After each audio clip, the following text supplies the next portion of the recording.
Today at the memorial service of the late Dr. Maponya. Moving along now, the Basic Education Laws Amendment Bill has been rejected by some labour unions and school governing bodies. This new draft bill will strip governing bodies, SGBs, of the authority to appoint school principals, their deputies and heads of departments. However, the Department of Education says the bill is intended to address corruption in such appointments. Matakanye Matakanye, the National Association of Schools Governing Bodies General Secretary, said the draft bill has dire consequences in terms of denying the communities the right to appoint. He joins us now live in studio to take the discussion further. Good afternoon to you. Thank you so much for coming through. Afternoon, Palesa, and all your listeners. Thank you so much indeed. Now, your concerns really, what are your concerns specifically about this bill? Firstly, let's say deepest condolences to the Chiwasa family, the principal who was shot in Orange Farm, I think a day before yesterday. We are with them with prayers and all this. And then the challenge that we have with the bill, or even not the challenge, the problem that we have with the bill is that now the Department of Education wants to take us back to the 70s, during the time of apartheid, when leaders were imposed on the society, when leaders were imposed on the people. You'll remember all the homelands, we did not have the right to elect our leadership.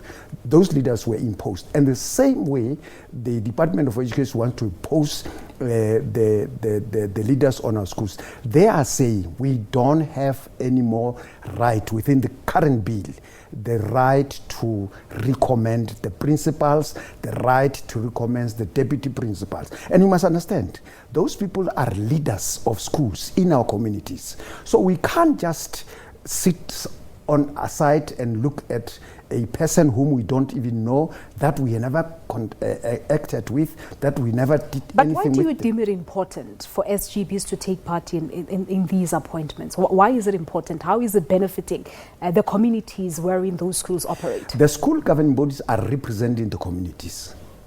So the communities must elect their leaders through the school governing bodies.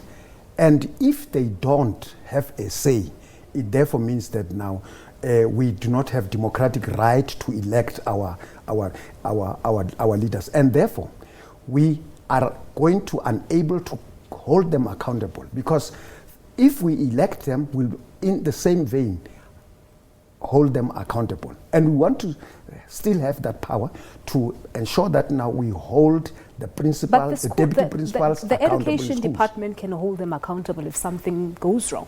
No, the Department of Education are very, like, for instance, now, as I'm talking to you, they are failing to do that, the Department of Education. They are failing to do that because, like, for instance, the principal that has been just shot is due to the fact that now there is corruption that is going on, and you understand that now what informs the amendment of this bill is the corruption that is going on in schools, as I'm telling you. Exactly. You remember my next point, because that's what the department is saying, that they looking into addressing corruption in such appointments. So your take on that particular point, do you agree that there is indeed corruption happening in terms of appointments? Of course there's corruption, and I think Department of Education is supposed to have gone to Zondo Commission. I don't know how it skipped. They're supposed to have been. They know that there is this corruption in schools, but you can't address the corruption in schools by removing the powers of the people. But corruption by who, Ndate Matakanye? Maybe that's the question, because part of what they're saying is that SGBs are involved in fixing this positions. Look, when we appoint the principals and the deputy principals, we are not alone. The unions are observers, the official or department are resource people. Those are the people who are supposed to be supporting. If there was corruption, then we are equally judged, because the official of the department are there to ensure that now they support the school governing bodies. The unions are there to observe that now there is democracy, there is justice, there's everything in there. But still on that, there is no justice. I mean, these things are happening, and they know who are doing these things. Instead, because the school governing board are soft targets, they go and strip off their powers. And we accept. We object to that. We are not going to agree with them. So what's going to happen next? I know that there is a stakeholders meeting with the Education Basic Minister Angie Motshekga in the coming weeks. Yes, we are going to tell her that now, don't even touch. We told her long ago that don't touch those powers, leave those powers. But previously, do you think that the department will listen? Because you, as you were telling me off air, that previously the SGBs had all the authority and the powers to appoint. So those powers were stripped of the SGBs. Now you can only go as far as recommending the principles. So what makes you positive that this time around the minister will listen? We did not challenge them when they took off the powers. We did not challenge them. We left them. And the same reasons that now they are stripping off the powers of appointing because there is corruption in schools. But that has not abated. It is continuing.